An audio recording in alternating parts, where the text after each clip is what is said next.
Drum and bass. Let's go! My bro Arcando dropped. Wait, my bro sounds weird. I don't know him personally, but you get the vibe. Anyway, the boss is back. Not that he left, but he came in swinging with another banger track with the one and only Martin Garrix.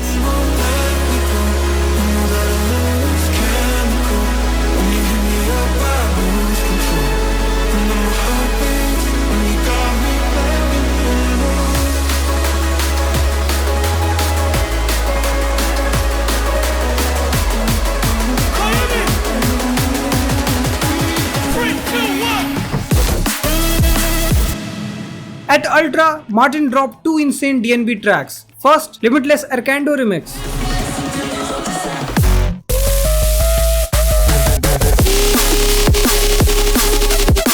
which I'll remake soon because why not? Second, Set Me Free, a straight up banger collab with Arcando. So I decided to remake Set Me Free myself. It's not 100% accurate, but I'm honestly super happy with how it turned out. Let's break it down, starting with the draw. We start off with a punchy drum loop. Here's what we have got: a solid kick, two layered snares for that punchy snap,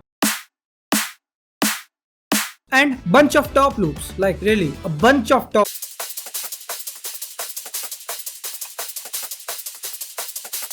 And some drone loops from Atmospheric Sample Pack Volume 2. Link is in the description. Crashes and downlifters for impact, like for highs.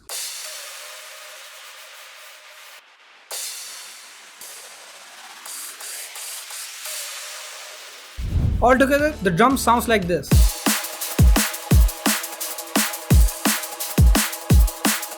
And for the drum processing, just a clipper to cut the peaks. Now, the juicy part. Yeah, boy. Drop synths. The drop has two sections, A and B. Let's start with the lead for the A part.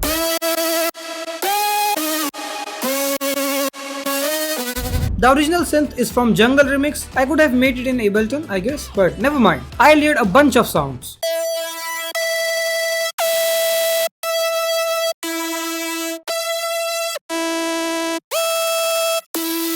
For the effects, I added EQ to cut the lows, then OTT, then again EQ to shape the sound, then Camel Crusher and Decapitator for more distortion, then two EQs to shape the sound, then some saturation, RC20 for that wobble effect, LFO tool for automation, then again EQ to shape the sound, then some fresh air, and reverb for automation, and a fruity filter for automation. Then in the final lead channel, I added fruity balance for automation, most probably for like build-up automation, then again fruity filter for some reason, I don't know, and at last a clipper to cut the peaks. Leads for the A part without effect sounds like this. With effect, it sounds like this. So I added some automations like pitch automation. To create pitch automation, move this knob and right click here, then you can see create automation clip. Now with this automation, you can control the pitch automation. So if you want to control all the synths pitch automation with a single automation clip, just move the pitch bend knob for all the synths, then right click here. Now from here select the automation clip you want, do the same for the rest of the synths. Now you can control all the synths with a single automation clip. Now B section lead.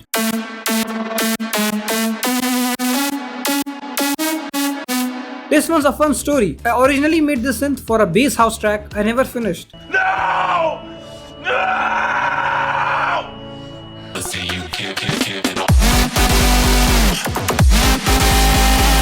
But the second I heard the B part of Set Me Free, it reminded me of my song. So I grabbed it and used in this project, surprisingly close to the original. Layers. For the effects, bass goodizer for erosion, drive and OTT, EQ to shape the sound, then again a patcher preset which is like disperser clone, then a dynamic EQ, then OTT, decapitator, then again OTT, then a reverb, then again reverb. I don't know why, but some saturation, then again EQing for some small adjustments, then again distortion, again EQ, then transient processor to shape the sound, fruity balance, fruity filter for automation, and at last clipper to cut the peaks, then again EQ to shape the sound, reverb for automation, again EQ, RC20 for wobble effect, then Suit 2, then it's routed to the final lead channel. Lead for the B part without effect sounds like this. With effect, it sounds like this. Now, the bass, a thick sub bass for that low end. And for the effects, just an EQ to cut the high end. Now, the mid bass. Layers. And for the effects, EQ to cut the sub bass frequencies, then Camel Crusher and Decapitator for distortion, then ODT, EQ to shape the sound, then a lot of distortion, EQ'd out highs to leave room for the leads without the mid bass, with mid bass, very quiet in volume but adding so much depth in the mix. For the B part, it's just bunch of Reese basses.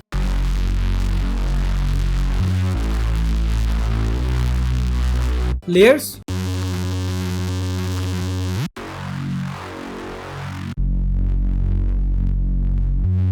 on these two Reese bass, I added this EQ to shape the sound and cut the sub bass frequencies. It's linked to the main Reese bass channel where I added Camel Crusher for distortion, EQ to shape the sound, OTT for compression, then again EQ to shape the sound, and at last Imager to make everything below 195 Hz mono. And this Reese bass with LFO tool to sweep through sections.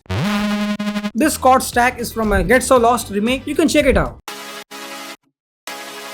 I render out the chords because CPU usage. Then EQ to shape the sound, then a clipper to cut the peaks. And we have some different chords in B part also.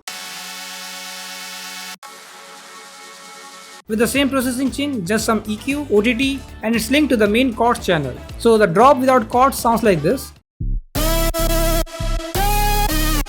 But now with chords, it sounds pretty cool. Now, the important thing, bass taps, which are super important for this drop. Then I added white noise with distortion and a frequency shifter for that fluttering effect and EQ to shape the sound. Now, one important thing, you can see I use Fruity Balance automation for sidechain. The shorter one for the leads and the longer one is for the bass and chords. And yeah, that's it for the drop. And for the intro, the original song has a 6 synth chord. When I'm tied up to my hands, I added this chord which is pretty close to the original.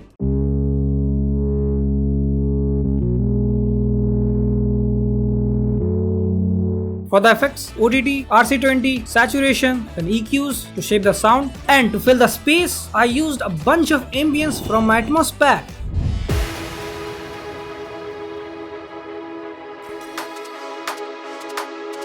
Then I also added some vocal shots to add texture and emotion, and also Arcando loved this type of stuff in background. And for the effects, just a ping pong delay and a lot of reverb. And this trick, or you can say tip from Arcando, that he adds delay on his transition elements. Now in the verse, everything is pretty much same. I just added some drum loops with a EQ. And this tonal shot from my pack as well. Now, the break or the grand vocal section, like whatever you call this part, the bass and chord progression changes. For the bass, I use the Reese bass from my upcoming Cinema soundpad.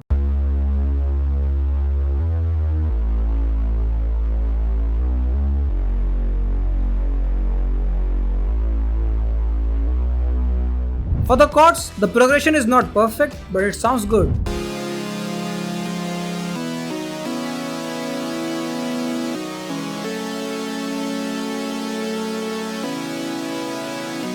For the effects, OTT, saturation, then bunch of EQs to shape the sound, then Suit 2 which is set to sidechain for the vocals. Then I also add this layer, like textured layer.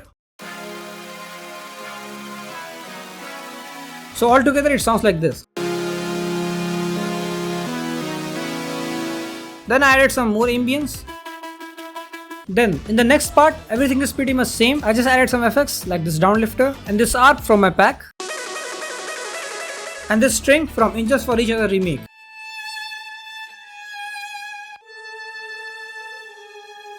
Then we transition to the build up. Add some effects, build up drums and crashes to create tension.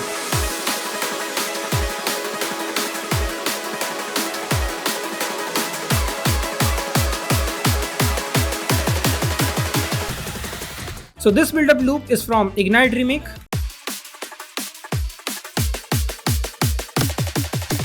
And this one is from Mike Williams and Vloar High Enough remake.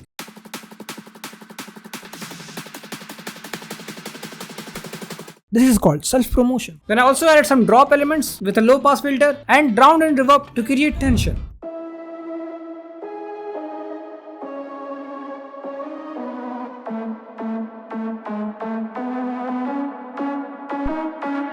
And don't forget about build-up automations like reducing the bass volume and high pass filter to cut the lows right before the drop. Then also add master automation like volume automation, stereo automation and a high pass filter, all working together for that final lift before the drop. For the second part, the drop drums continue with the intro elements and this cool pitch glide effect.